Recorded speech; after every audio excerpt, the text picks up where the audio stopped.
One. Hello, everyone, and welcome to Locked On Indians, brought to you today by Rock Auto. Amazing selection, reliably low prices, all the parts your car will ever need. Visit rockauto.com. Tell them Locked On sent you. For those who are listening to the show for the first time, my name is Jeff Ellis. I'm coming to you from the podcast basement this evening. Formerly, I was at 24/7, formerly at Scout, and formerly at Indians Baseball Insider. I am happy to introduce today on the show to talk some baseball, someone who's currently at Indians Baseball Insider. Justin, why don't you tell them where to find you and how they can find out more about your work? I know you guys you want to check out Justin's profile. They had a really interesting choice for the Indians' top prospect. One, I can understand totally, and they make a great argument there for that. So why don't you, again, just tell them where they can find you. Yeah, I'm at jail_baseball, and you can check us out at IndiansBaseballInsider.com, and you can follow the official account at official_IBI. We did just wrap up ended up being a top 69 prospect rankings this year instead of top 70 like we thought, because Jordan Humphreys got claimed off of waivers. No, that was still, to me, a little bit interesting in retrospect, the timing, right? Like, why wasn't Cam Hill just 60-day disabled early? I mean, I don't know if they'd had better or worse chances of keeping him late. I'm sure that's part of what came through. But yeah, 69 instead of 70. Like I said, you want to go check out Justin's profile to see who was number one, and it's a very well-reasoned point of view on that. So we know the roster now. Why don't we start off with relative to everything else, what was kind of the news of the weekend, the trading of Plutko. Guy who worked very hard with very fringe stuff. It is interesting that I think, to me, the bigger picture was with Carrasco, Lindor, and Plutko being traded, Carlos Santana being a free agent. Who's the leadership? Who's filling that void in the clubhouse? On top of your thoughts on the trade, what do you think about normally I'm not so much into the intangibles, but I do think to a degree in baseball, we've seen that's important. Who's going to step into that void, do you think? Yeah, plus, Plutko was their player rep. Lindor was the Indians player rep last year, and Plutko was the assistant, so I don't even know who has that role for them now. But, yeah, I mean, he does bring some leadership qualities. I guess we saw Oliver Perez last year kind of be a leader. I mean, he was the one who threatened to quit the team if the Indians didn't suspend Plesac and Clevenger. So I guess his words carry some weight down there. Shane Bieber this spring had a nice moment with Ahmed Rosario when he dropped those 3 fly balls in his first game in center field and made sure to go up to him after the game and, let him know that it's okay and keep working on it. And it's hard. And maybe Brian Shaw around, he's in the bullpen now, and it's a young bullpen. So maybe you get leadership from those 3 guys. I'm not sure position player wise who it is, but that's the only 3 guys I can point to right now. It's going to be interesting. Yeah. What was your take on the Plutko trade? I was a little bit surprised they did it, but I think in the end it was the right call for this organization. I was surprised too, because it's not like they have a ton of – I mean, they do have pitching depth. The depth they have has no experience. I mean, you're going to go with Bieber, Plesac, Savali, Logan Allen, Tristan McKenzie, and Kyle Quantrill. But after that, you're dipping into Scott Moss. You're dipping into Eli Morgan, maybe Sam Henches. I guess Giancarlo Mejia is on the 40. He could, but he hasn't been above AA yet. So it's not like they don't have any tested depth. Like at least in the last couple of years, they had guys at AAA that were tested depth. So I mean, I guess Tristan McKenzie wasn't, but it is interesting they decided to go that route. But they must feel good about Logan Allen and Cal Quantrill. Terrible spring, but I guess they still believe in him. When they have no reason not to, but he did have a bad spring.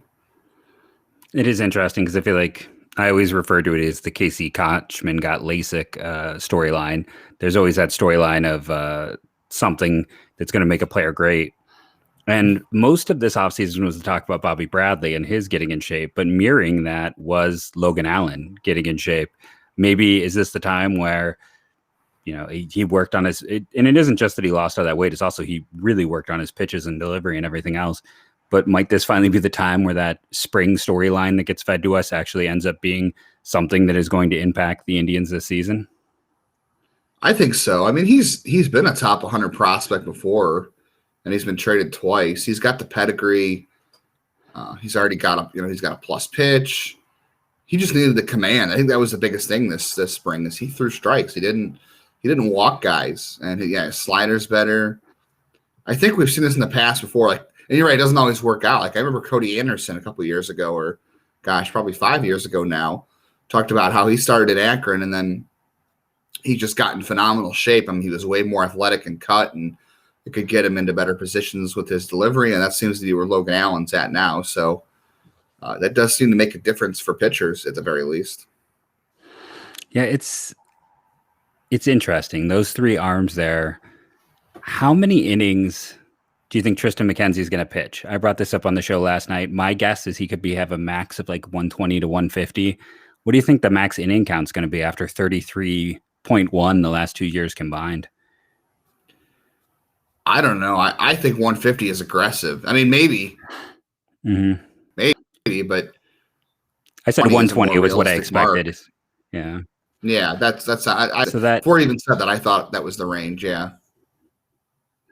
Yeah. Do you think there's any chance that it's essentially like McKenzie pitches 3 and then Allen pitches 3 on a day? Do you think we'll see some kind of advanced piggybacking while they give Quantrill choices? And then maybe eventually if Quantrill does continue to struggle, we could see Allen move into the full-time starter role and Quantrill become the piggyback pitcher. Well, definitely. I lost your volume for 1 second there.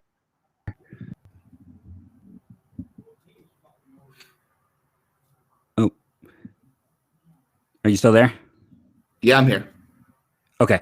Yeah, if you don't mind just starting that response over. Sorry, your volume cut out for 1 second there.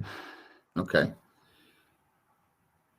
Yeah, and I think early on you'll see McKenzie not go more than 5 innings, if that, maybe even 4. I mean, I'm not sure who they'll put him in tandem with, but yeah, Logan Allen or Cal Quantrill probably winds up being that guy. I definitely think in the month of April, when they only need 4 starters most of the month, that they'll definitely work 2 of those guys in a piggyback role. I think that makes the most sense too. Do you think there's a chance that he'll end up spending some time in AAA in terms of service time? I was kind of surprised. I was pleasantly surprised that they did not play the service time game as much as we all expected. Do you think that could still arise with McKenzie? Because he, more than like Jimenez, there's a legit reason why McKenzie might go down. I mean, it's not to say he couldn't use it. I think it's going to depend. Like, I don't think it'll be just for service time. I think if he goes down at this point, it's definitely going to be either to monitor his innings, like they can skip a start down there, or just let him throw a 3-inning bullpen or something. Or if he's struggling like up here, I think it'll depend on the roster composition too. Like if Cal Quantrill starts throwing strikes again, or they need somebody in the bullpen, they need to 10 down to bring up a fresh arm, I could see him being the guy to do that with, because it all just makes sense to A, service time, and B, just to do what they can to limit his innings. So one last pitching. I'd be Europe here. Yeah. So one last pitching question before we'll take a quick sponsor break, then dive into the whole mess that is the first base outfield situation. Let's say Quantrill, it doesn't work out. He ends up back in the pen. Let's say Logan Allen still has his struggles, and McKenzie has kind of, last year he was really good, but he started to fade, and that was only after 33 innings. If those situations arise, who's up? Who would you think is most likely to step up for those 4th and 5th roles? Who's the next starters that you would expect to see this year if those 3 all struggled in that role? And in this doomsday scenario. Wow. Is it Morgan? Is it tough. Moss? Is it someone further down? Yeah, I think those 2 for sure are going to get the first chance. I would say Morgan first, just because we know he can throw strikes, and you know how much the Indians value a guy who can come up and start throwing strikes right away. I guess Moss is not as much a strike thrower, but I guess he's close enough where he can get a chance. And I guess it depends on how Sam Hentges is doing. I mean, he should start the year, and whenever the minor league season actually finally starts, I think there's a good chance he winds up in AAA. So yeah, I think it makes the most sense for the three of them being on the 40-man roster and not digging in too deep. And like I said, Giancarlo Mejia hasn't even been above AA yet, so I don't see how he could be quite ready. But you never know with them. Yeah, McKenzie was, I won't lie, was a bit of a surprise to me when that occurred last year. So you never know what they end up liking. As I mentioned, we're going to take a quick break for our sponsor. It is we talked about him at the top, rockauto.com. I know nothing about cars. I can't do anything on a car. I can't fix anything in a car. That is not my skill set or knowledge base, but I can go to the Rock Auto site. I can navigate, and I can make sure that when I do need that part for my car, that I'm getting a good deal from wherever I am getting my car fixed.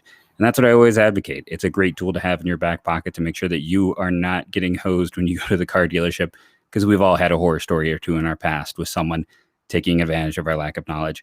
Rock Auto prevents that. And when you do use Rock Auto, you do buy a part or piece for your car, make sure to put locked on so they know that their advertising money was well spent. rockauto.com. Remember to tell them that we sent you. And then check out the Locked On Today podcast, all the breaking news you could need. I did not send them a video on Adam Plutko. I just did not think that was breaking enough. But next time something big happens with the Indians, tune into that podcast and you might hear my voice appear. So I know I said we're done with pitching, but as I often do, I lied. We really haven't had a chance to talk about bullpen. So the bullpen is, there's certain guys I think we all feel comfortable with. I still don't know if we technically know who the closer is. I could be wrong there. But there's a lot of vets who, I love Oliver Perez, if only for he might be the only major leaguer older than me at this point in time. We'll have to see what Shaw can do. With that bullpen this year, who do you think, is it Sandlin? Is it Broom? Kyle Nelson? Ghosts? Is it maybe Henches coming out of the pen? Who do you think are kind of the likely first few guys up, or who do you think we will end up seeing in the pen this year? Because they seem like they, for once, have a lot of pen arms.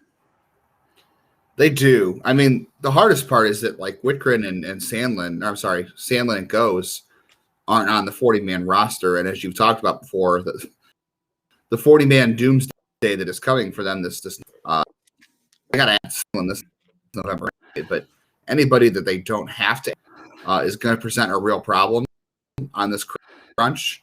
So for sure, I would bet that if they need somebody besides Kyle Nelson, and I don't know what they're going to do as opposed to, I think they have DJ Johnson, who minor league free agent, still sticking around. I think they let go of Blake Parker, but I could see them bringing DJ Johnson up if they need an arm, because he's 31, he's got some options left, and if they need to cut somebody from the 40, he's an easy cut. I don't think they'll use Ghost until they're absolutely ready. Same with Sandlin, Nelson, and Johnson. Although Henches is on the 40, so I guess he can be in the. But I just don't see it Henches yet. What everybody else does, like the last couple looks, I just wasn't on. I know he's throwing harder now, but he had runners on base. He doesn't have a plus secondary to me. I just don't see it here. The last time I saw him pitch in 2019, I wasn't there yet. He's one of those guys, he passes the eye test so well that I sometimes wonder how much scouting is done through eye test with him. Because the same thing, a lot of my improvements on him is based on hearing other people who have seen him. But since 2019, you go back and it's control issues and he's getting hit hard and all that other stuff. So I agree with you. That's what I've seen. I haven't seen the guy that they talk about in camp that makes him look like he's, the next big lefty in system. That's why I'm not near minor league parks anymore, so I won't get those opportunities like when I lived in Ohio, but it would be nice to really get that chance if he was, like you said, he's probably going to start the year in AAA, so I wouldn't have been near anyways, but it still would have been good to hear the reports on him.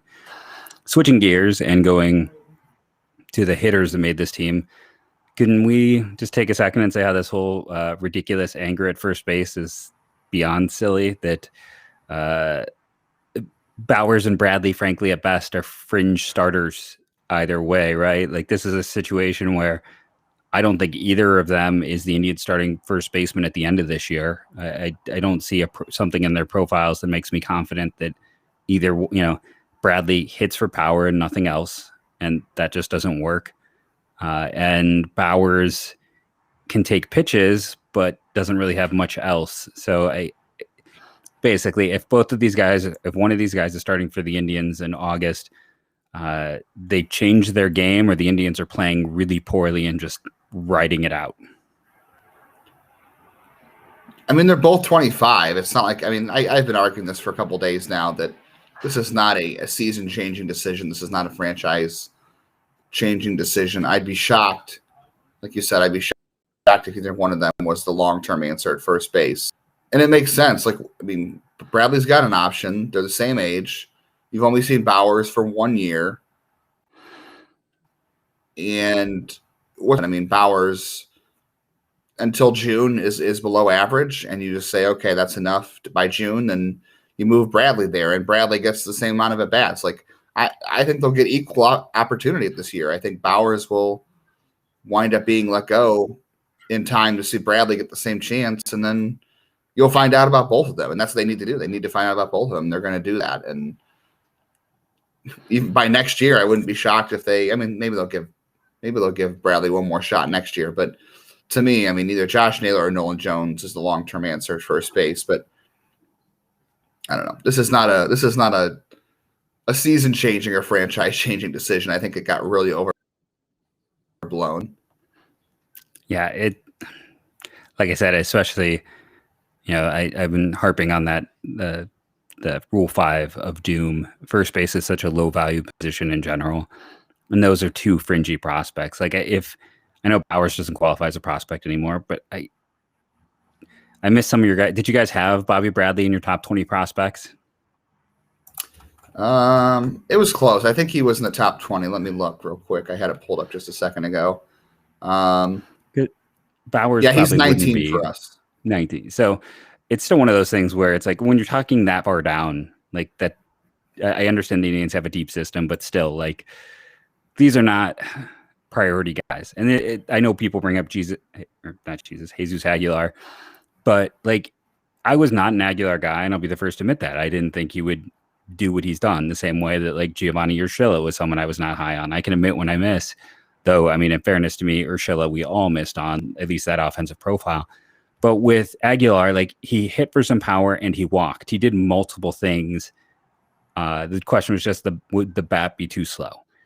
With these guys, neither of them have a profile that is complete or anywhere near Aguilar. So that comp is silly, right? Are you in agreement? Am I off base when I kind of bring that up when people throw Aguilar in my face of letting the wrong guy go? No, Aguilar had much more strikeout rates. I think his strikeout rate in AAA was 25%, 26%, and Bradley's is over 30%. And that doesn't translate well to the majors. At least, unless you're Joey Gallo, we know you can't survive at 35% in the majors. So that's where Bradley is, and that's not. I think Aguilar was a little below that, so his was more manageable. And you're right, he did walk more than Bradley. And not to mention, Bradley has the issues with left-handed pitching that Aguilar did not. Yeah, I was just kind of curious to see. It's you go back to AAA in Columbus, 47, 64 walks. The walk rate was so much higher. Strikeouts were there, but not the same, and still the power. Like I said, it was a more complete profile. And the other side of this is, let's be honest, yes, Aguilar would be a nice addition to the Indians right now, but there's also a reason why he's on his third team. He has been extremely inconsistent. And if you get rid of that one great year, he's been closer to a league average bat. Again, league average, don't get me wrong, is fantastic. We're talking about the Indians offense. But I sometimes feel like people think too much about that one big year instead of what he's actually been able to do. And again, if his consistency he's been very inconsistent even in the majors, and that's why he gets traded, because he runs so hot or cold, and teams just end up not being able to deal with that. And that is, again, Milwaukee to Miami to Tampa to Miami for a reason. Moving to the center field position. So I kind of threw out this idea on the podcast for Monday that maybe what Ben Gamel Ben Gamel signifies is that Rosario is going to get a long opportunity in center field, or that he might end up getting at least half the at-bats against right-handers, and the Gamel is a fourth outfielder, was probably the best option in terms of just experience and what he can bring. That if you took another, like the reason that Bradley Zimmer or Daniel Johnson isn't on this team, and maybe I'm giving them too much credit, is they want those guys to get more at-bats and more play, and that they really do plan to have Rosario get something like 70% of the time in center field, even with his issues. Am I just trying to rationalize this roster choice that I was not a fan of, or do you think there is any possibilities that that's going to be the case? Wrong, but I also I'm not sure I understand the decision making. Like, why are they so dead set on Rosario being the center fielder? Like, I think you're right where Rosario necessitates Ben Gamel. Like, I think that makes a lot of sense. I didn't think about that before. And if you have a center, you're really not going to do much with Daniel Johnson. And the center field thing, the only thing that was weird to me, like, yeah, I think Mercado is battling himself mentally. So if they really feel like he's not capable of producing at the major league level right now, they need to figure out where he's at in his headspace. I'm not sure in Zimmer. Like, I would have liked to have seen Zimmer sink or swim this year and just agreed. Move on or figure it out. But I mean, yeah, Rosario necessitates Gamel. I think you're right, just to give them some cover in center field. And there's no reason to sit Daniel Johnson on the bench.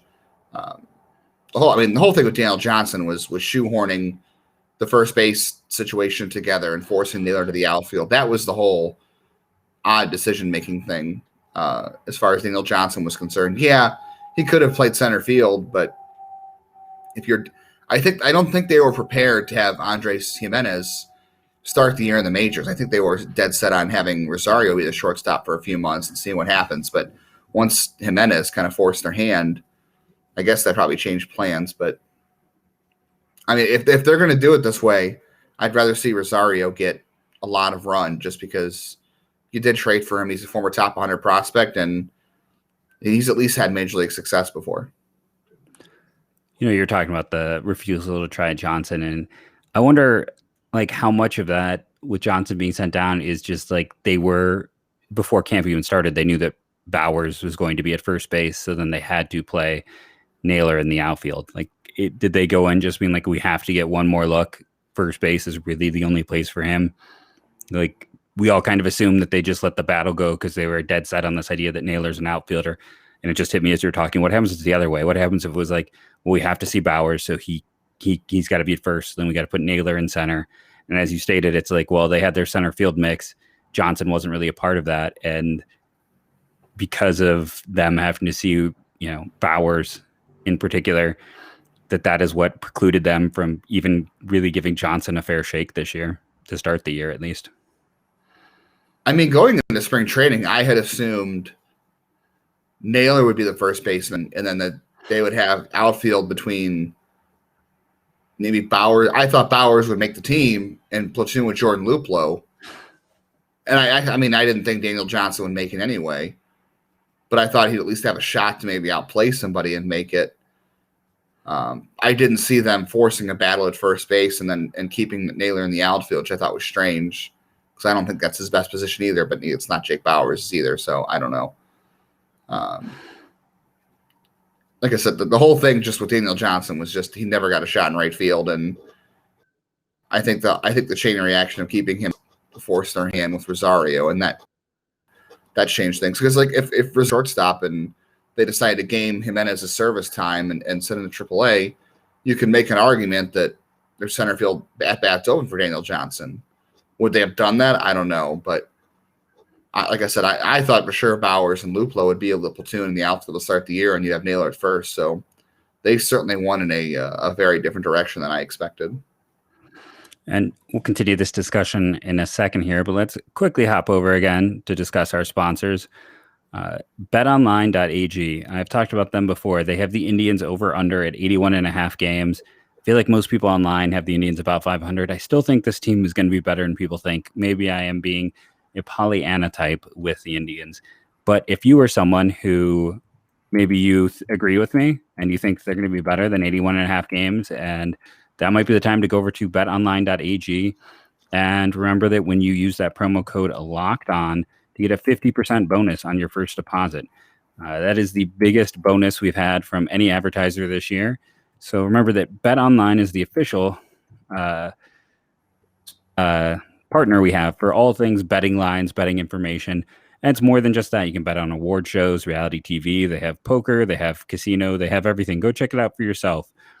Go see what the experts, because no one spends more time analyzing than the people who set lines, because money is there. Let's be honest. Like, if I'm wrong about the Indians, I look bad. I don't lose money on that. These people lose money. So you can go and get some great information over at betonline.ag. And remember to use the promo code locked on to get your 50% welcome bonus on your first deposit. Our next sponsor, BuiltBar.com. We are into the Flavorful 4. We're going to have cookies and cream versus cookie dough chunk, mint brownie, and the last matchup from the round of 8, the coconut brownie chunk and the caramel brownie. I thought for sure caramel brownie would be my favorite, but that coconut brownie chunk is just fantastic. That is everyone over on the DMs for the Locked On MLB. That is their favorite. If you want to check out any of these flavors, you want to use the promo code LOCKEDON15 to get 15% off. I buy Built Bars for myself because even after a year, I still love this product. And as a person who buys from them, when they send me a code, the code they send me is for 15% off. That is the same code you're getting as a first-time person using that Locked On 15. So this is as good as being a repeat customer. Go check it out for yourself. You could get all of cookie dough is a seasonal one. But you could get a mixed box with cookies and cream, mint brownie, and caramel brownie right now. Go check that out for yourself. And remember to use the promo code Locked On 15 to get that nice little bonus 15% savings on your order. And then the MLB Division Preview Series, those are running currently over on the flagship MLB. You can hear me and answer my 7 questions that they gave all of us about the Cleveland Indians and our chances for this year. My hot take, and they're doing their bold videos, and let's see what Justin thinks about my hot take. My hot take was the offense better than last year. I know they traded Lindor. Jimenez actually had a higher runs created plus, and you can't replace Lindor, but you can replace what he was last year. So if Jimenez can be what he was last year, you add in Eddie Rosario. The first base situation isn't great, but Carlos Santana had such a down year. No Domingo Santana, no Delano DeShields. That's addition by subtraction. What do you think? Can this offense with Rosario, with some of the young players this year that we're hoping to see in Nolan Jones, with Jimenez, with Rosario, do you think this is a team that the offense, for as maligned as it has been, could be better than what we saw last year? Yes, I do think that's right. I think that's accurate. I think you'll see. I mean, it might not only be very slight, but yeah, I think they can be better than they were a year ago. I mean, in the outfield, they have to get better, right? It was historically bad. And like that word gets thrown around a lot, but like it was legitimately historically bad last year in that outfield. Yeah, the outfield, I think Reyes over a full season will be really good. And I don't think you can get worse than you could behind the plate with Roberto Perez and Sandy Leon. Sandy. I think Perez will be better than he was a year ago. That's an automatic upgrade right there. Yeah, how much do people forget that like he was hurt last offseason? Like, and I can't remember if there was an illness on top of this. Like, didn't he have offseason surgery before last season? Am I wrong in that? And he played like 2019. He had that great start, and then he faded because of injury as well. This is in my mind. Am I incorrect, or is this something you remember as well? To remove bone chips or bone spurs from his ankle, and then he had the pulled shoulder last year. So yeah, that's that should be an improvement. And I also have my theory that Sandy just liked people named Sandy. So once he became manager, he just started to overplay Leon, he was a non-roster invitee. I don't know what went on with him. One of the things I think we have to do here at the end of the podcast is an old friend alert. I'm not sure if you were cruising around like I was. Did you see in terms of old friends? So Mike Freeman did not make the Reds, but Naquin did. In that loaded outfield of the Reds. What do you think about Naquin there? just as you and I have been covering him since he was drafted in 2012. So we have almost 10 years of history with him as a prospect and player. I don't even know where he gets playing time. Like that's I guess like a pinch hitter, a fifth outfielder. Their outfield is actually good. Like they have legitimate guys that are in the.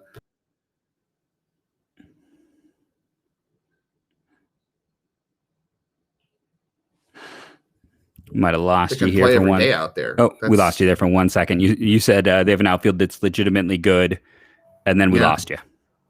Oh, I mean, I guess it's the National League. You have to carry an extra bench player, and he can play all three outfield spots. I mean, he's not a good center fielder, but I guess, not having the DH kind of helped him out. We are over 30 minutes here, so I really appreciate your time. I know it's I'm lucky enough to be in Central Time, so it's even later for you. So I appreciate you coming on late and recording. Remember to go follow Justin again. Tell him where they can find you on Twitter. I'm at jail_baseball.